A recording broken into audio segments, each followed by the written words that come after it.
Internationally এর ট্রেন্ডটা কতটুকু? সারা বিশ্বেই তো স্যালুন বিজনেসটা থাকবে, আছে, ছিল। এখন যেটা হচ্ছে যে বাংলাদেশের মানুষ যখন দেশের বাইরে যায় তখন তো তারা চায় যে তারা আর্থিকভাবে একটু কিছু সাপোর্ট পেতে। তো অড জব করাচ্ছে, এই জবটা যেহেতু ওখানে অনেক বেশি ডিমান্ডেবল।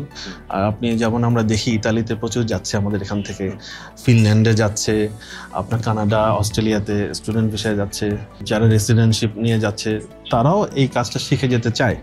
কারণ হচ্ছে আমরা যেমন আমাদের স্টুডেন্ট যারা ওখানে গিয়েছে তাদের সাথে কথা বলে দেখি যে শুধু হেয়ার কাট আর বিয়ার্ড ট্রিমিং করতেই প্রায় 65 ইউরো বিলিং হয়।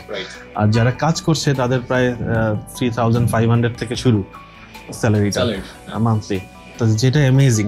তো এটা সবাই জানে এখন, এই কারণে এই জবের ডিমান্ড এত বেশি। বাংলাদেশে তো আছেই, দেশের বাইরে যারাই যেতে চায় তারা এখন ফার্স্ট প্রায়োরিটি হিসেবে এটা করছে, যারা একটু খোঁজ খবর রাখে।